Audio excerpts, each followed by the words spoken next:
Story time audio ബുക്സിലേക്ക് എല്ലാവർക്കും സ്വാഗതം.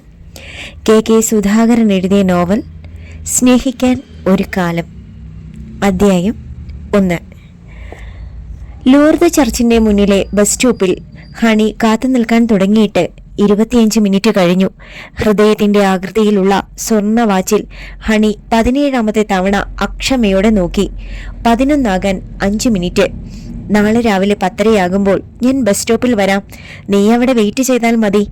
ഇന്നലെ രാത്രിയിൽ ഫോണിൽ അങ്ങനെയാണ് ശ്രീരാജ് പറഞ്ഞത്. നീ സമയത്തിന് വരുമോ? അവൾ സംശയിച്ചു. വരുമെന്നേ, അല്ലെങ്കിൽ നീ സ്റ്റേഡിയത്തിൽ വന്നാലും മതി. അത് വേണ്ട, ലൂർദ് പള്ളിയുടെ മുന്നിൽ നിൽക്കാം. അങ്ങനെ പറഞ്ഞുറപ്പിച്ചതാണ്. പക്ഷേ അവന്റെ ബൈക്കിന്റെ പൊടി പോലും കാണാനില്ല. എങ്ങനെയാ? 10 മണി വരെ കിടന്നുറങ്ങിക്കാണും. ഹോസ്റ്റലിൽ ആരാ അവനെ വിളിച്ചുണർത്താൻ? വിമൻസ് ഹോസ്റ്റലിന്റെ ഏറ്റവും അടുത്തുള്ള ബസ് സ്റ്റോപ്പാണ് ലൂർദ് ചർച്ചിന്റെ മുന്നിലുള്ളത്. 10:30 ആകാൻ 5 മിനിറ്റുള്ളപ്പോഴാണ് അവൾ ഹോസ്റ്റലിൽ നിന്ന് ഇറങ്ങിയത്. എത്ര സാവധാനം നടന്നിട്ടും 10:30 മുമ്പേ സ്റ്റോപ്പിലെത്തി. സ്റ്റോപ്പിന്റെ ഇടതുവശത്തുണ്ടായിരുന്ന വാഗമരത്തിന്റെ ചുവട്ടിൽ നിന്നുകൊണ്ട് ബ്ലാക്ക് ഷർട്ടിട്ട ഒരു വായി നോക്കി തുറച്ചു നോക്കുന്നുണ്ടായിരുന്നു. അതാണ് ഹണിയെ ദേഷ്യം പിടിപ്പിച്ചത്. ശ്രീരാജിനെ വിളിച്ചു നോക്കാൻ 11ാമത്തെ തവണ ഹാൻഡ് ബാഗ് തുറന്നെങ്കിലും അവൾ മൊബൈൽ തൊട്ടില്ല. അവൻ ഹെൽമെറ്റ് വെച്ചിരിക്കുന്നത് കൊണ്ട് ബെല്ല് കേൾക്കുകയില്ല. കേട്ടാൽ തന്നെ റോഡിലെ തിരക്ക് കാരണം വണ്ടി നിർത്തി സംസാരിക്കാനും പറ്റുകയില്ല. നോക്കി നിൽക്കെ പാഞ്ഞു വരുന്ന വാഹനങ്ങൾക്കിടയിൽ നീല ഹെൽമെറ്റും നീല നിറമുള്ള ബൈക്കും അവൾ കണ്ടുപിടിച്ചു. അതവൻ തന്നെ. ബൈക്ക് വന്ന് ഹണിയുടെ മുന്നിൽ നിന്നു. ഞാൻ ലേറ്റായോ? ശ്രീരാജ് ചോദിച്ചു. മിണ്ടരുതെന്നോട്. 1 മണിക്കൂറായി ഞാൻ വെയിറ്റ് ചെയ്യുന്നു. അവൾ അരിശം മറച്ചു വെച്ചില്ല. കേറ്, തർക്കിക്കാതെ അവൻ പറഞ്ഞു. ഹണി ബൈക്കിന്റെ പിന്നിൽ കയറിയിരുന്നു. പിന്നെ വണ്ടി ഒരു പാച്ചിലായിരുന്നു. സ്റ്റേഡിയവും കടന്ന് മുന്നോട്ട് പോയപ്പോൾ അവന്റെ ലക്ഷ്യം ഷുഗർ കെയിൻ ആണെന്ന് അവൾക്ക് മനസ്സിലായി. സിറ്റിയിലെ നല്ല ഐസ്ക്രീം പാർലറുകളിൽ ഒന്നാണ് ഷുഗർ കെയിൻ. ബൈക്ക് അവിടെ തന്നെ ചെന്ന് നിന്നു. നീ വാ. ശ്രീരാജിന്റെ പിന്നാലെ അവൾ അകത്തേക്ക് കയറി ചെന്നു. അധികം തിരക്കില്ലായിരുന്നു അപ്പോൾ. അവിടെ ഒരു ഒഴിഞ്ഞ മേശ കണ്ടുപിടിച്ച് 2 പേരും അഭിമുഖമായി ഇരുന്നു. എന്തായി കാര്യങ്ങൾ? അവൾ ചോദിച്ചു. പറയാം. യൂണിഫോം ധരിച്ച ഒരു പെൺകുട്ടി അവരുടെ അടുത്തേക്ക് ഓർഡർ എടുക്കാൻ വന്നു. Fruit salad with ice cream 2, Sreeraj പറഞ്ഞു. അവൾ പോയി. ചെറിയ ഹാളായിരുന്നു അത്. ചതുരാകൃതിയിലുള്ള അനേകം മേശകൾ, അവയ്ക്ക് ചുറ്റും 4 വീതം സ്റ്റീൽ കസേരകൾ, നേർത്ത സംഗീതം. പറയടാ, ഫ്ലാറ്റ് കിട്ടിയോ? ഹണി അക്ഷമയായി. കിട്ടി. ഇൻഫോ പാർക്കിനടുത്ത് തന്നെ. 2 ബെഡ്റൂം. പക്ഷെ നമ്മുടെ കൊക്കിൽ ഒതുങ്ങത്തില്ല മോളെ. അതെന്താ? റെന്റ് 10,000 രൂപ. അത് സാരമില്ലെന്ന് വെക്കാം. 1 ലക്ഷം അഡ്വാൻസ് കൊടുക്കണം. ഫുള്ളി ഫർണിഷ്ഡ് അല്ല. 1 ലക്ഷം കൂടി നമ്മൾ മുടക്കേണ്ടി വരും, അത്യാവശ്യം ഫർണിച്ചറും മറ്റും കാര്യങ്ങളും ഒപ്പിക്കാൻ. ഹണി അവൻ്റെ മുഖത്തേക്ക് തന്നെ നോക്കിയിരുന്നു. എഞ്ചിനീയറിംഗ് അവസാന വർഷ വിദ്യാർത്ഥികളായിരുന്നു 2 പേരും. തിയറി പരീക്ഷ കഴിഞ്ഞു. ഇനി ലാബ് എക്സാം മാത്രം ബാക്കി. 2 ആഴ്ചയ്ക്കുള്ളിൽ അത് നടക്കും. അത് കഴിഞ്ഞ് ഹോസ്റ്റലിൽ നിന്ന് അവൾക്ക് ചെങ്ങന്നൂർക്കും അവന് പാലക്കാടിനും പോകേണ്ടി വരും. പക്ഷേ ഹണിയും ശ്രീരാജും അങ്ങനെ പിരിയാൻ തയ്യാറായിരുന്നില്ല. ശ്രീരാജിന് ക്യാമ്പസ് സെലക്ഷൻ കിട്ടിയിട്ടുണ്ട്. കാക്കനാട്ട് ഇൻഫോ പാർക്കിലെ മോശമല്ലാത്ത ഒരു കമ്പനിയിൽ. ലാബ് എക്സാം കഴിഞ്ഞാൽ അവൻ ഇൻഫോ പാർക്കിലെ ജോലിയിൽ പ്രവേശിക്കും. ഹണിയുടെ ചേച്ചി ബെറ്റിയും ഭർത്താവ് റോബിനും ഓസ്ട്രേലിയയിൽ എഞ്ചിനീയർമാരാണ്. ബെറ്റിക്ക് ഇത് 9ാം മാസമാണ്. അടുത്ത മാസം പ്രസവം നടക്കും. അവളുടെ ചാച്ചൻ ഈപ്പൻ വർഗീസും അമ്മ സിസിലിയും ബെറ്റിയുടെ സഹായത്തിന് 6 മാസത്തേക്ക് ഓസ്ട്രേലിയയിലേക്ക് പോവുകയാണ്. ചിലപ്പോൾ അവർ 1 കൊല്ലം കഴിഞ്ഞേ മടങ്ങും. വീട്ടിൽ ഹണിക്ക് ഒറ്റയ്ക്ക് താമസിക്കാൻ പറ്റാത്തതുകൊണ്ട് അവൾ തൽക്കാലം ഏതെങ്കിലും ഹോസ്റ്റലിൽ നിൽക്കട്ടെ എന്നാണ് ഒട്ടും മനസ്സില്ലാതെ ഈപ്പൻ വർഗീസും സിസിലിയും തീരുമാനിച്ചിരിക്കുന്നത്. ശ്രീരാജ് കാക്കനാട്ട് ഒരു ഫ്ലാറ്റ് വാടകയ്ക്ക് എടുക്കുന്നു. ചാച്ചനും അമ്മയും ഓസ്ട്രേലിയയ്ക്ക് പോയി കഴിഞ്ഞാൽ ഹോസ്റ്റൽ വിട്ട് ഹണി വന്ന് ശ്രീരാജിനോടൊപ്പം താമസിക്കുന്നു. ഒന്നിച്ചു ചേരാൻ 2 പേരുടെയും വീട്ടുകാർ സമ്മതിക്കില്ലെന്ന് അവർക്കറിയാമായിരുന്നു. കാരണം അവർ ഹണി ഈപ്പനും ശ്രീരാജ് മേനോനുമാണ്. കാശിൻ്റെ കാര്യത്തിൽ നീ വിഷമിക്കേണ്ട, എൻ്റെ മാല തരാം. 4 പവനുണ്ട്, വിറ്റേക്ക്, അവൾ പറഞ്ഞു. അവൾ മാല കഴുത്തിൽ നിന്ന് ഊരിയെടുക്കാൻ തുടങ്ങി. ഇപ്പം വേണ്ട, ആവശ്യമുള്ളപ്പോൾ ഞാൻ പറയാം. അവൻ തടഞ്ഞു. പെൺകുട്ടി 2 ഫ്രൂട്ട് സലാഡ് കൊണ്ടുവന്ന് വെച്ചു. നമ്മുടെ പ്ലാനിനെക്കുറിച്ച് വീണയോടും നിത്യയോടും ഞാൻ പറഞ്ഞിട്ടില്ല. ഒരു കഷ്ണം ആപ്പിൾ സ്പൂണിൽ കോരിയെടുത്തുകൊണ്ട് ഹണി പറഞ്ഞു. ഞാൻ ആരോടും പറഞ്ഞിട്ടില്ല. രഹസ്യങ്ങൾ സൂക്ഷിക്കാൻ അത്ര മിടുക്കന്മാരല്ല ആണുങ്ങൾ. അവൾ ചിരിച്ചു. അപ്പോൾ എങ്ങനെയാ നമ്മുടെ പ്ലാനുകൾ? അവൾക്ക് അറിയാൻ ധൃതിയായി. നമ്മുടെ സീനിയറായി പഠിച്ച കൃഷ്ണകുമാറിനെ നിനക്ക് ഓർമ്മയില്ലേ? അവനിപ്പോൾ ഇൻഫോ പാർക്കിലുണ്ട്. അവൻ വഴിയാ ഫ്ലാറ്റ് സംഘടിപ്പിച്ചേ. ഈ ആഴ്ച തന്നെ ഞാൻ എറണാകുളത്ത് പോയി അഡ്വാൻസ് കൊടുത്ത് ബാക്കി അറേഞ്ച്മെൻറ്റ്സ് ചെയ്യും. നമ്മുടെ ലാബ് എക്സാം 10-ാം തീയതി തീരും. 11-നോ 12-നോ ഹോസ്റ്റലിലെ റൂം വെക്കേറ്റ് ചെയ്ത് ഞാൻ വീട്ടിലേക്ക് പോകും. 17-ാം തീയതിയാണ് അവർ ഓസ്ട്രേലിയയിലേക്ക് പോകുന്നത്. അതിനു മുമ്പ് അവർ എന്നെ കൊല്ലത്തുള്ള ഏതെങ്കിലും ഹോസ്റ്റലിലാക്കിയിട്ട് ബാങ്ക് ടെസ്റ്റിനുള്ള കോച്ചിങ് ക്ലാസ്സിൽ ചേർക്കും. അവൾ പറഞ്ഞു. 12-ാം തീയതി ഞാൻ ഇൻഫോ പാർക്കിൽ ചെന്ന് കമ്പനിയിൽ ജോയിൻ ചെയ്യും. ഫ്ലാറ്റിൽ താമസവും തുടങ്ങും. 19 സൺഡേ അല്ലേ? സാറ്റർഡേ ഞാൻ കൊല്ലത്ത് വന്ന് ക്യാമ്പ് ചെയ്യാം. പിറ്റേന്ന് രാവിലെ നമുക്കൊന്നിച്ച് എറണാകുളത്തിന് പോകാം. എന്നിട്ട്? കുസൃതി ചിരിയോടെ ഹണി അവനെ നോക്കി. എന്നിട്ടെന്താ? ഹസ്ബൻഡ് വൈഫുമായിട്ട് നമ്മൾ കാക്കനാട്ട് താമസം തുടങ്ങുന്നു. അതെ, പക്ഷേ താമസം തുടങ്ങുന്നതിന് മുമ്പ് നമ്മൾ ഹസ്ബൻഡും വൈഫും ആകണം. ഏതെങ്കിലും പള്ളിയിൽ ചെന്നാൽ അച്ഛൻ നമ്മളെ കെട്ടിച്ചു തരത്തില്ല. അതുകൊണ്ട് ഏതെങ്കിലും അമ്പലത്തിൽ ചെന്ന് 2 മാല വാങ്ങിക്കുന്നു. നമ്മൾ പരസ്പരം കഴുത്തിലിടുന്നു. എഗ്രീഡ്. എന്നിട്ട് ഫ്ലാറ്റിൽ ചെന്നിട്ട് താലികെട്ട്. നല്ല ഐഡിയ. പ്ലാനിങ്ങിൽ എന്നേക്കാൾ മിടുക്ക് നിനക്കാണ്. ഫ്ലാറ്റ് വാടകയ്ക്കെടുക്കുന്ന കാര്യം ആദ്യമായി സജസ്റ്റ് ചെയ്തതും നീ തന്നെയാണല്ലോ. അവർ സാവധാനം ഫ്രൂട്ട് സലാഡ് കഴിച്ചു തീർത്തു. ഹണി മെല്ലെ കഴുത്തിൽ നിന്ന് സ്വർണ്ണ ചെയിൻ ഊരിയെടുത്തു. ശ്രീരാജ് അവളുടെ പ്രവൃത്തി നോക്കി നിശബ്ദനായിരുന്നു. മാലയുടെ അറ്റത്ത് സ്വർണ്ണ കുരിശുണ്ടായിരുന്നു. കൊളുത്തകറ്റി അവൾ അത് ഊരിയെടുത്ത് ഹാൻഡ് ബാഗിൽ പേഴ്സിൽ വെച്ചു. വിറ്റാൽ കുറഞ്ഞത് 75,000 കിട്ടും. നീ ഫ്ലാറ്റിന് അഡ്വാൻസ് കൊടുക്ക്. ഹണി. അവനൊന്ന് മടിച്ചു. കാശ് കിട്ടുമ്പം ഇതുപോലൊരെണ്ണം എനിക്ക് മേടിച്ചു തന്നാൽ മതി. പുഞ്ചിരിയോടെ അവൾ പറഞ്ഞു. ശ്രീരാജ് അത് വാങ്ങി. നിന്റെ വീട്ടുകാർ ചോദിക്കുമ്പോൾ? അതിന് ഫാൻസി ഐറ്റംസ് വേറെയുണ്ട്. അല്പനേരം കൂടി കഴിഞ്ഞിട്ടാണ് അവർ ഷുഗർ കെയിനിൽ നിന്ന് ഇറങ്ങിയത്. ഹോസ്റ്റലിൻ്റെ ഗേറ്റിന് വെളിയിൽ അവളെ കൊണ്ടുചെന്ന് വിട്ടിട്ട് ശ്രീരാജ് യാത്ര പറഞ്ഞു പോയി. ആലോചനയോടെ ഹണി ഹോസ്റ്റലിനടുത്തേക്ക് നടന്നു. 2 ലിറ്ററിൻ്റെ പെറ്റ് ജാറുകളിൽ അവലോസുണ്ടയും അച്ചപ്പവും മുന്തിരിക്കൊത്തും ഏത്തയ്ക്ക വറുത്തതും നാരങ്ങ അച്ചാറും മീനച്ചാറും ഒക്കെ നിറച്ച് ഭംഗിയായി സീൽ ചെയ്ത സിസിലി ഡൈനിങ് ടേബിളിൽ വെച്ചു. ഈപ്പച്ച, അവൾ വിളിച്ചു. ഈപ്പൻ വർഗീസ് മൊബൈലിൽ ആരുടെയോ നമ്പർ തപ്പിക്കൊണ്ടിരിക്കുകയായിരുന്നു. എന്താടി? അയാൾ ചോദിച്ചു. നമ്മളിതൊക്കെ കഷ്ടപ്പെട്ട് പൊതിഞ്ഞ് കെട്ടി കൊണ്ടുപോയിട്ട് അവിടെ ചെല്ലുമ്പോൾ എയർപോർട്ടിൽ നിന്ന് വെളിയിലേക്ക് കൊണ്ടുപോകാൻ സായിപ്പ് സമ്മതിച്ചില്ലെങ്കിലോ? സിഡ്നി എയർപോർട്ടിൽ ഫുഡ് ഐറ്റംസിന് അത്ര കർശന ചെക്കിംഗ് ഒന്നുമില്ല, അയാൾ പറഞ്ഞു. എങ്ങനെ അറിയാം? ഇദ്ദേഹം മുമ്പ് അവിടെ പോയിട്ടുണ്ടോ? സിസിലി കളിയാക്കി. റോബിൻ പറഞ്ഞിട്ടുണ്ട്. ഓ, സിസിലിക്ക് സമാധാനമായി. ഈ പച്ചൻ മൊബൈലിൽ തെരഞ്ഞ നമ്പർ കിട്ടിയില്ല. ആ പൗലോസിൻ്റെ നമ്പർ നോക്കിയിട്ട് കാണുന്നില്ലല്ലോ. എന്നത്തിനാ ഇപ്പോൾ അയാളുടെ നമ്പർ? സിസിലി ചോദിച്ചു. നമ്മൾ ഇനി എന്നാ തിരിച്ചു വരുന്നതെന്ന് ആർക്കറിയാം? അവനോട് പറഞ്ഞാൽ ഇടയ്ക്കൊക്കെ വന്ന് വീടും പറമ്പും നോക്കും. ആരുമില്ലാതെ വീട് പൂട്ടിക്കിടന്നാൽ അത് ശരിയാവത്തില്ല. വീട്ടിലെ പണിക്കാരനായിരുന്നു പൗലോസ്.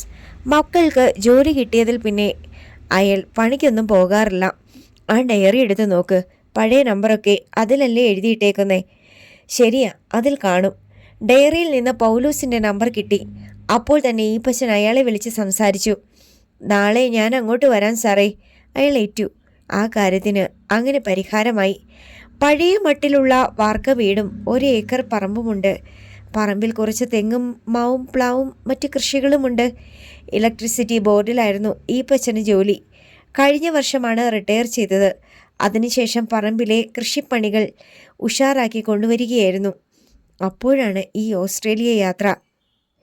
ബെറ്റി വിളിച്ചു പറഞ്ഞതനുസരിച്ച് പാസ്പോർട്ടിന് അപേക്ഷിച്ചു. 2 മാസം മുമ്പ് അത് കിട്ടുകയും ചെയ്തു. കേരളത്തിന് വെളിയിൽ ഈ പച്ചൻ പോയിട്ടുള്ളത് മോട്ടോർ പമ്പ് വാങ്ങിക്കാൻ ഒരിക്കൽ കോയമ്പത്തൂർക്ക് മാത്രമാണ്. കയറിയിട്ടുള്ള വാഹനങ്ങൾ ബസ്സും കാറും തീവണ്ടിയും മാത്രം. വിമാനമെന്ന് കേൾക്കുമ്പോൾ ഉള്ളിലൂടെ ഒരു കൊള്ളിമീൻ പാഞ്ഞു പോകും. സിസിലി പഴയ പ്രീഡിഗ്രിക്കാരിയാണ്. ജോലിയൊന്നും കിട്ടിയില്ല. വീട്ടുകാരെ നോക്കി മക്കളെയും വളർത്താനായിരുന്നു അവൾക്കിഷ്ടം. കോട്ടയം ചുങ്കത്തുള്ള ഒരു ഡോക്ടർ റെജീന 17-ാം തീയതി നെടുമ്പാശ്ശേരിയിൽ നിന്ന് സിഡ്നിയിലേക്ക് പോകുന്നുണ്ട്. ബെറ്റിയുടെ കൂട്ടുകാരിയാണ്. ആ ബലത്തിലാണ് ചാച്ചനും അമ്മച്ചിക്കും ബെറ്റി അന്ന് തന്നെ ഫ്ലൈറ്റ് ടിക്കറ്റ് ബുക്ക് ചെയ്തത്. ഈപ്പച്ച, ഹണിയുടെ കാര്യം എങ്ങനെയാ? സിസിലി പിന്നെയും ചോദിച്ചു. അവളുടെ കാര്യം നമ്മൾ തീരുമാനിച്ചല്ലയോ. അവളെ കൊല്ലത്ത് ഹോസ്റ്റലിലാക്കിയിട്ട് ബാങ്ക് കോച്ചിങ്ങിന് ചേർക്കും. 6 മാസത്തെ കാര്യമല്ലേ ഉള്ളൂ. നമ്മൾ വരുമ്പോഴേക്ക് അവൾ ബാങ്ക് ടെസ്റ്റ് എഴുതി ജോലിക്ക് കയറുമടി. ഈപ്പച്ചന് നല്ല വിശ്വാസമുണ്ടായിരുന്നു. എന്നാലും എനിക്കൊരു പേടി. ചോദിക്കാനും പറയാനും ആളില്ലാതെ അവളെ തനിച്ചിവിടെ വിട്ടിട്ട് പിന്നെ നമ്മൾ എന്നാ ചെയ്യും? എനിക്കൊരു അനിയനുള്ളത് ഫാമിലിയായിട്ട് ബാംഗ്ലൂരിലാണ്. നിനക്കൊരു അനിയത്തിയുള്ളത് കുവൈറ്റിലുമാ. നമുക്ക് വേറെ ബന്ധുക്കളില്ലല്ലോ. ഉണ്ടായിരുന്നെങ്കിൽ അവിടെ ആക്കാമായിരുന്നു. കാര്യം നമ്മുടെ മോളാണെങ്കിലും ഹണിയെ എനിക്കത്ര വിശ്വാസം പോരാ, സിസിലി പറഞ്ഞു. അതെന്നാ? ആദ്യമായി കാണുന്നത് പോലെ ഈപ്പച്ചൻ സിസിലിയെ നോക്കി. എന്തോ ഒരു ചുറ്റിക്കളി ഉണ്ടോയെന്നൊരു സംശയമുണ്ട് എനിക്ക്. അവധിക്ക് വീട്ടിൽ വരുമ്പോൾ അവൾ മൊബൈൽ താഴത്ത് വെക്കത്തില്ല. എപ്പോഴും സംസാരമാ. അത് ആരും കേൾക്കാതെ. ഈപ്പച്ചൻ അത് കേട്ട് പൊട്ടിച്ചിരിച്ചു. എടീ, കാവുങ്കൽ ഈപ്പൻ വർഗീസിൻ്റെ മോള അവൾ. വഴിതെറ്റി പോകത്തില്ല. 4 കൊല്ലമായി അവൾ തൃശ്ശൂരിൽ പഠിക്കുമല്ലയോ. നമ്മൾ അങ്ങോട്ട് പോകാറേയില്ല. വഴി തെറ്റാനാണെങ്കിൽ അവൾ എന്നേ പോയേനെ. എന്നാൽ എനിക്കൊരു മനസ്സമാധാനവും കിട്ടുന്നില്ല. അവളെ ഒന്ന് ശ്രദ്ധിക്കാൻ ആരുമില്ലാതെ. പെണ്ണായ ആരെയെങ്കിലും ഒന്ന് പേടി വേണം. ഈപ്പച്ചനത് മനസ്സിലാകത്തില്ല. അപ്പോഴാണ് കാവുങ്കൽ വീടിൻ്റെ ഗേറ്റിന് വെളിയിൽ ഒരു ഓട്ടോറിക്ഷ വന്ന് നിന്നത്. ഓട്ടോയിൽ നിന്ന് 30 വയസ്സ് തോന്നിക്കുന്ന സുമുഖനായ ഒരു ചെറുപ്പക്കാരൻ ഇറങ്ങി. ചാര നിറത്തിലുള്ള ഷർട്ടും ആകാശ നീലിമ നിറത്തിലുള്ള ഫുൾ സ്ലീവ് ഷർട്ടുമായിരുന്നു വേഷം. ഒരു വശത്തേക്ക് ചീകി വെച്ചിരുന്ന മുടി നെറ്റിയിലേക്ക് വീണ് കിടന്നിരുന്നു. പേഴ്സിൽ നിന്ന് ഓട്ടോയ്ക്ക് പണം കൊടുത്തിട്ട് അയാൾ ഗേറ്റ് തുറന്ന് അകത്തേക്ക് കയറി. പുറത്ത് ആരെയും കാണാത്തതുകൊണ്ടും മുൻവാതിൽ അടഞ്ഞു കിടക്കുന്നതുകൊണ്ടും അയാൾ കോളിംഗ് ബെല്ല് മുഴക്കി. വാതിൽ തുറന്ന് ഈപ്പച്ചനാണ് പുറത്തേക്ക് ഇറങ്ങി വന്നത്. അയ്യോ, ഇതാര്? വിൽസനോ? എന്താ ഒരു മുന്നറിയിപ്പുമില്ലാതെ? ഈപ്പച്ചൻ അത്ഭുതപ്പെട്ടു. ആറന്മുളയിൽ എനിക്കൊരു കല്യാണത്തിന് പങ്കെടുക്കാനുണ്ടായിരുന്നു. ചെങ്ങന്നൂർ പോകും വഴി പുത്തൻകാവിൽ ഇറങ്ങി അച്ചായനെയും സിസിലി മാമയും കണ്ടിട്ട് പോകാമെന്ന് വിചാരിച്ചു. കാലിൽ നിന്ന് ഷൂസ് ഊരിക്കൊണ്ട് വിൽസൺ പറഞ്ഞു. നീ ഇപ്പോഴും തിരുവനന്തപുരത്തല്ലയോ? അതെ, ചെങ്ങന്നൂർ ചെന്നിട്ട് ട്രെയിനിൽ പോകാനാ. സിസിലി മാമ ഇല്ലയോ ഇവിടെ? ഞാനിവിടെ ഉണ്ടേ. ചോദ്യം കേട്ട സിസിലി മുൻവശത്തേക്ക് വന്നു. കേറി വാ വിൽസ, ഇന്ന് വന്നത് നന്നായി. അടുത്ത ആഴ്ചയായിരുന്നെങ്കിൽ ഞങ്ങളിവിടെ കാണത്തില്ലായിരുന്നു. അതെന്താ? സ്വീകരണ മുറിയിലെ സെറ്റിയിലിരുന്നു കൊണ്ട് ഓസ്ട്രേലിയൻ യാത്രയെക്കുറിച്ച് ഈപ്പച്ചനും സിസിലിയും സംസാരിച്ചു. എന്നാ പിന്നെ അവിടെ സിറ്റിസൺഷിപ്പ് എടുത്ത് 2 പേർക്ക് അവിടെ അങ്ങ് കൂടരുതോ? അവർക്ക് സഹായമാകും, നിങ്ങൾക്ക് സന്തോഷമാകും, വിൽസൺ പറഞ്ഞു. അതെങ്ങനെയാടാ? ഹണി ഇവിടെ ഇല്ലയോ? അവളുടെ കാര്യം ആരും നോക്കും? ഹണിയോ? വിൽസന് മനസ്സിലായില്ല. എൻ്റെ ഇളയ മോള്. അവൾ തൃശ്ശൂർ ബിടെക്കിന് പഠിക്കുമല്ലയോ. കോഴ്സ് കഴിഞ്ഞ് ഈ ആഴ്ച അവസാനം വരും, ഈപ്പച്ചൻ പറഞ്ഞു. ആ മോളെ ഞാൻ പണ്ടെങ്ങാണ്ട് കണ്ടതാ. അവളന്ന് പ്രൈമറി ക്ലാസ്സിലാ. പിന്നെ ഇവിടെ വരുമ്പോഴൊന്നും കണ്ടിട്ടേയില്ല. അതെങ്ങനെയാ? അവൾ കോൺവെൻറ്റ് സ്കൂളിലും ഹോസ്റ്റലിലും ഒക്കെ അല്ലായിരുന്നോ? വീട്ടിൽ കാണുന്നത് ചുരുക്കമായിരുന്നു. വിൽസന് കാപ്പി എടുക്കട്ടെ? സിസിലി എഴുന്നേറ്റു. ചോദിക്കനോടി, നീ കാപ്പിയിട്, ഈപ്പച്ചൻ പറഞ്ഞു. ഈപ്പച്ചൻ്റെ അകന്ന ബന്ധുവാണ് വിൽസൺ. ഈപ്പച്ചനും വിൽസൻ്റെ അപ്പൻ ഫിലിപ്പോസും ഒന്നിച്ചു പഠിച്ചവരും ഉറ്റ സുഹൃത്തുക്കളുമായിരുന്നു. തിരുവല്ലയ്ക്കടുത്ത് തുകലശ്ശേരിയിലാണ് വിൽസൻ്റെ കുടുംബ വീട്. എറണാകുളത്ത് കെൽട്രോണിൽ എഞ്ചിനീയറാണ് ഇപ്പോൾ അയാൾ. വിൽസ, സിസിലി അടുക്കളയിലേക്ക് പോയപ്പോൾ ലേശമൊരു കുറ്റബോധത്തോടെ ഈപ്പച്ചൻ വിളിച്ചു. എന്താ അച്ചായ? വയസ്സ് 31 ആയില്ലയോ? നിനക്ക് ഞങ്ങളോടുള്ള വിരോധം തീർന്നില്ലയോ? വിൽസൺ ചോദിച്ചു. വിരോധമുണ്ടായിരുന്നെങ്കിൽ അച്ചായനെ കാണാൻ ഞാനിവിടെ വരുമായിരുന്നോ? ഞങ്ങളോട് പക വീട്ടാനല്ലയോ നീ ഇപ്പോഴും പെണ്ണ് കെട്ടാതെ നടക്കുന്നേ? അല്ല അച്ചായ, വേറൊരു പെണ്ണിനെക്കുറിച്ച് എനിക്ക് ചിന്തിക്കാൻ പോലും പറ്റുന്നില്ല. അതുകൊണ്ടാ. 8 കൊല്ലം മുമ്പ് കെൽട്രോണിൽ ട്രെയിനിയായി കയറിയ 5 യുവ എഞ്ചിനീയർമാരിൽ വിൽസണും കാഞ്ഞിരപ്പള്ളിക്കാരി ഒരു മാധുരിയും ഉണ്ടായിരുന്നു. വിൽസണും മാധുരിയും തമ്മിൽ അടുപ്പത്തിലായിരുന്നു. അവളെ കെട്ടണമെന്ന് അവൻ വന്ന് വീട്ടിൽ പറഞ്ഞു. നായരുകുട്ടിയെ മകൻ കെട്ടാൻ ഫിലിപ്പോസ് സമ്മതിച്ചില്ല. അന്ന് ഫിലിപ്പോസിനോടൊപ്പം നിന്ന് വിൽസണെ എതിർത്തവരിൽ പ്രധാനി ഈപ്പച്ചനായിരുന്നു. എല്ലാവരും ഇക്കാര്യം അറിഞ്ഞപ്പോൾ അപമാനഭാരത്തോടെ മാധുരി രാജിവെച്ചു പോയി. പിന്നെ കല്യാണക്കാര്യം വിൽസൺ ഇതുവരെ ചിന്തിച്ചിട്ടേയില്ല. അവൻ്റെ വീട്ടിൽ എല്ലാവർക്കും ഇക്കാര്യത്തിൽ ദുഃഖമുണ്ട്. ആ കൊച്ചിപ്പോ എവിടെയാ വിൽസ? ഈപ്പച്ചൻ ചോദിച്ചു. അറിയത്തില്ല, വേറെ കെട്ടിക്കാണും. അതും അറിയത്തില്ല. കാപ്പിയും അച്ചപ്പവുമായി സിസിലി വന്നു. കാപ്പി കുടിക്കുന്നതിനിടയിൽ ഹണി വീണ്ടും സംസാര വിഷയമായി. അവളെ നാട്ടിൽ ഒറ്റയ്ക്കാക്കിയിട്ട് പോകുന്ന കാര്യത്തിൽ ഞങ്ങൾക്ക് വലിയ മനോവിഷമമുണ്ട് വിൽസ, സിസിലി പറഞ്ഞു. നിങ്ങളുടെ കമ്പനിയിൽ വല്ല ട്രെയിനിയുമായിട്ട് എടുക്കാൻ പറ്റുമോ അവളെ? ഈപ്പച്ചൻ ചോദിച്ചു. ഉടനെ ആരെയും എടുക്കാൻ സാധ്യതയില്ല. അവളോട് ബയോഡേറ്റ എനിക്ക് അയച്ചു തരാൻ പറ. ടെക്നോ പാർക്കിൽ വർക്ക് ചെയ്യുന്ന ചില ഫ്രണ്ട്സ് എനിക്കുണ്ട്.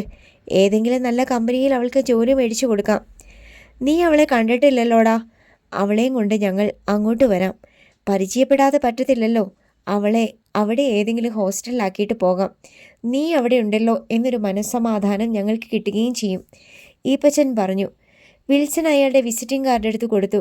അച്ചായൻ എന്നെ ഒന്ന് വിളിച്ചിട്ട് അവളെയും കൊണ്ട് വാ. നന്നങ്കോട് ഞാനൊരു വീട് മേടിച്ചിട്ടുണ്ട്. ഒറ്റയ്ക്കാ താമസം. 2 ദിവസം എൻ്റെ കൂടെ നിന്നിട്ട് പോയാൽ മതി നിങ്ങൾ. നാളെ തന്നെ ഞാൻ ഹോസ്റ്റൽ അന്വേഷിച്ചു വയ്ക്കാം. ശബരി എക്സ്പ്രസ്സിന് തിരുവനന്തപുരത്തേക്ക് പോകാൻ വിൽസണെ ഈപ്പച്ചൻ സ്കൂട്ടറിൽ ചെങ്ങന്നൂർ കൊണ്ടുവിട്ടു. രാത്രിയിൽ മെസ്സിൽ ചെന്ന് അത്താഴം കഴിച്ചിട്ട് ഹണിയും വീണയും നിത്യയും അവരുടെ റൂമിലെത്തിയപ്പോഴാണ് കറണ്ട് പോയത്. മെഴുകുതിരി കത്തിച്ചോ? ജനറേറ്റർ കേടാണ്, നിത്യ പറഞ്ഞു. വീണ ഇരുട്ടത്ത് മെഴുകുതിരിയും തീപ്പെട്ടിയും തപ്പിയെടുത്തു. മെഴുകുതിരിയുടെ വെളിച്ചം മെല്ലെ വീണയുടെ മുഖത്ത് പ്രകാശിക്കുന്നത് നോക്കി ഹണിയിരുന്നു. 3 കൂട്ടുകാരികൾ ഏറ്റവും സുന്ദരി വീണയാണ്. അവൾക്കാണ് കോളേജിൽ ഫാൻസ് കൂടുതൽ. പക്ഷേ അവൾ ആരെയും മൈൻഡ് ചെയ്യാറില്ല. കറണ്ട് വന്നില്ലെങ്കിൽ നാളത്തെ ലാബ് എക്സാം കുളമായത് തന്നെ. കുറേ പോർഷൻസ് എനിക്ക് പഠിക്കാനുണ്ട്, നിത്യ പറഞ്ഞു. നാളത്തെ കാര്യമല്ല, നാളെ കഴിഞ്ഞുള്ള കാര്യമാ എന്നെ പേടിപ്പിക്കുന്നേ. മെഴുകുതിരി മേശപ്പുറത്ത് ഉറപ്പിച്ചു വെച്ചിട്ട് വീണ പറഞ്ഞു. അതെന്താടി? എക്സാം കഴിഞ്ഞാൽ 3-4 ദിവസം കൂടി ഇവിടെ നിൽക്കാൻ പെർമിഷൻ കിട്ടിയേക്കും. അത് കഴിഞ്ഞാൽ പുലിമടയിലേക്കല്ലേ ഞാൻ പോകേണ്ടത്. ഹണിക്ക് നിത്യയ്ക്ക് ഒന്നും പറയാനില്ലായിരുന്നു. നിങ്ങൾക്ക് 2 പേർക്കും അപ്പനമ്മമാരുണ്ട്, സ്വന്തം വീടുണ്ട്. പക്ഷേ എനിക്കോ? അതൊന്നും എനിക്ക് പ്രശ്നമല്ലായിരുന്നു. 3 മാസം കഴിഞ്ഞാൽ അയാൾ ലീവിന് നാട്ടിൽ വരും. 2ാം നിലയിലെ ജനാലയിലൂടെ കയറി വന്ന ഒരു ചെറിയ കാറ്റിൽ മെഴുകുതിരി ജ്വാല ഒന്ന് ആടി ഉലഞ്ഞു. വീണയുടെ മുഖത്ത് അപ്പോൾ നിഴലും വെളിച്ചവും മാറി മാറി വീണു. വീണയ്ക്ക് അച്ഛനും അമ്മയും ഇല്ല. അവൾ 2ാം ക്ലാസ്സിൽ പഠിക്കുന്ന കാലത്ത് അച്ഛൻ നാട് വിട്ടുപോയി. അമ്മ ഭ്രാന്താശുപത്രിയിലുമായി. ഒറ്റയ്ക്കായി പോയ അവൾ ഇപ്പോൾ അമ്മാവൻ്റെ സംരക്ഷണയിലാണ്. വീടും പറമ്പുമൊക്കെ അമ്മാവൻ കൈക്കലാക്കി വെച്ചിരിക്കുകയാണ്. അതല്ല ഏറ്റവും വലിയ അപകടം. വീണ ഒരു നേർച്ചക്കോഴിയാണ്. അമ്മാവിൻ്റെ മകൻ രവീന്ദ്രൻ സൗദിയിലാണ്. അയാളാണ് അവളുടെ എഞ്ചിനീയറിംഗ് പഠനത്തിൻ്റെ ചെലവ് വഹിക്കുന്നത്. 35 വയസ്സുണ്ട് രവീന്ദ്രന്. 4 കൊല്ലം മുമ്പ് അയാൾ ലീവിന് വന്ന സമയത്ത് അയാളുടെ ഭാര്യ ശൈലജ തൂങ്ങി മരിച്ചു. അയാൾക്കൊന്ന് കെട്ടിത്തൂക്കിയതെന്നാണ് വീണയുടെ വിശ്വാസം. അടുത്ത ലീവിന് വരുമ്പോൾ വീണയെ കല്യാണം കഴിക്കാനാണ് രവീന്ദ്രൻ്റെ ഉദ്ദേശം. അമ്മാവനും അപ്പച്ചിയും അത് സമ്മതിച്ചിരിക്കുകയാണ്. 2 ദിവസം കഴിഞ്ഞാൽ നിങ്ങൾ 2 പേരും നിങ്ങളുടെ വീട്ടിലേക്ക് പോകും. ഞാനോ? ഒളിച്ചോടി പോകാൻ ധൈര്യവുമില്ല. ഹണി എഴുന്നേറ്റ് അവളുടെ അടുത്ത് ചെന്നിരുന്നു. നീ സമാധാനമായിട്ടിരിക്കെ. രക്ഷപ്പെടാൻ എന്തെങ്കിലും ഒരു വഴി തെളിയാതിരിക്കില്ല മോളെ, അവൾ വീണയെ ആശ്വസിപ്പിച്ചു. പെട്ടെന്ന് കറണ്ട് വന്നു. ലൈറ്റ് തെളിഞ്ഞു. കണ്ടില്ലേ, ഞാനത് പറഞ്ഞപ്പോഴേക്ക് പ്രകാശം വന്നു. ഇരുട്ട് മാഞ്ഞു പോകും മോളെ. നീ എൻ്റെ വീട്ടിലേക്ക് പോരടി. നിനക്കൊരു ജോലി കിട്ടുന്നത് വരെ എൻ്റെ വീട്ടിൽ നിനക്ക് താമസിക്കാം, നിത്യ പറഞ്ഞു. അവർ വന്നെന്നെ പിടിച്ചു കെട്ടിക്കൊണ്ടുപോകും. ഹണിക്കും നിത്യയ്ക്കും ഒന്നും പറയാനുണ്ടായിരുന്നില്ല. പിറ്റേന്ന് അവസാനത്തെ ലാബ് എക്സാം നടന്നു. പരീക്ഷ നന്നായി ചെയ്യാൻ കഴിഞ്ഞു 3 പേർക്കും. അതിൻ്റെ സന്തോഷമുണ്ടായിരുന്നു 3 പേർക്കും. പക്ഷേ 3 പേരും 3 ഇടങ്ങളിലേക്ക് പിരിയാൻ പോവുകയാണല്ലോ എന്ന ഓർമ്മ അവരെ കുത്തി നോവിക്കാതിരുന്നില്ല. അന്ന് വൈകുന്നേരം ഹണിയെ ശ്രീരാജ് വിളിച്ചു. ഫ്ലാറ്റ് റെഡി ആയിട്ടുണ്ട്. നിന്റെ മാല വിറ്റു. 1.5 ലക്ഷം കടം മേടിക്കേണ്ടി വന്നു. അതൊന്നും സാരമില്ല. നാളെ ഞാൻ ഇൻഫോ പാർക്കിൽ ചെന്ന് ജോയിൻ ചെയ്യും. ആർക്കും സംശയമൊന്നും തോന്നാതിരിക്കാനാണ് ഞാൻ ഹോസ്റ്റലിലേക്ക് വരാഞ്ഞത്. അതൊന്നും സാരമില്ല. നമ്മളിനി ഒന്നിച്ച് ജീവിക്കാൻ പോവുമല്ലേ, അതിൻ്റെ ത്രില്ലിലാണ് ഞാൻ. പക്ഷേ വീണയെക്കുറിച്ച് ഓർക്കുമ്പോൾ സന്തോഷിക്കാൻ കഴിയുന്നില്ല. അവളുടെ കാര്യങ്ങളൊക്കെ നിനക്കും അറിയാമല്ലോ. നീ അതോർത്ത് വിഷമിക്കണ്ട. അവളെ നമുക്ക് രക്ഷപ്പെടുത്താം. ആദ്യം നമുക്കൊന്ന് കാലുറപ്പിച്ച് നിൽക്കാം, ശ്രീരാജ് പറഞ്ഞു. എന്നാണ് ഞാൻ വരേണ്ടതെന്ന് നീ പറഞ്ഞാൽ മതി. ചാച്ചനും അമ്മച്ചിയും സ്ഥലം വിട്ട് കഴിഞ്ഞ് അതിൻ്റെ പിറ്റേന്നോ? എനിക്ക് പേടി തോന്നുന്നില്ലേ, അവൻ ചോദിച്ചു. എനിക്ക് നല്ല ധൈര്യമുണ്ട്. നിനക്കോ? ചെറിയ പേടിയില്ലാതില്ല. നമ്മുടെ പ്ലാൻ പൊളിഞ്ഞാൽ എനിക്കത് ഓർക്കാൻ കൂടി വയ്യ. അവസാന നിമിഷത്തിൽ ഇങ്ങനെയൊന്നും പറയാതെടാ. അരുതാത്തതൊന്നും സംഭവിക്കുകയില്ല. ഞാനല്ലേ പറയുന്നത്. പ്രേമത്തിൻ്റെ കാര്യത്തിൽ പെൺകുട്ടികൾക്കാണ് ആൺകുട്ടികളെക്കാൾ ധൈര്യവും തൻ്റെടവും, ഒപ്പം ആത്മാർത്ഥതയും. ഓക്കെ ഹണി, ചെന്നിട്ട് നാളെ ഞാൻ വിളിക്കാം. ബൈ. ബൈ മോനു. 2 ദിവസം കൂടി കഴിഞ്ഞ് ഹോസ്റ്റൽ വിട്ടാൽ മതിയെന്ന് 3 കൂട്ടുകാരികളും തീരുമാനിച്ചു. നാളെ ടൗണിൽ പോയി പകൽ മുഴുവൻ അടിച്ചു പൊളിക്കുന്നു. പിറ്റേന്ന് രാവിലെ അവർ ബ്രേക്ക്ഫാസ്റ്റ് കഴിച്ചിട്ട് പുറത്തേക്ക് പോകാൻ ഒരുങ്ങുമ്പോൾ നീല നിറമുള്ള ഒരു കാർ ഹോസ്റ്റലിൻ്റെ ഗേറ്റ് കടന്ന് കയറി വന്ന് പോർച്ചിൽ നിന്നു. അടുത്ത ഭാഗം നാളെ.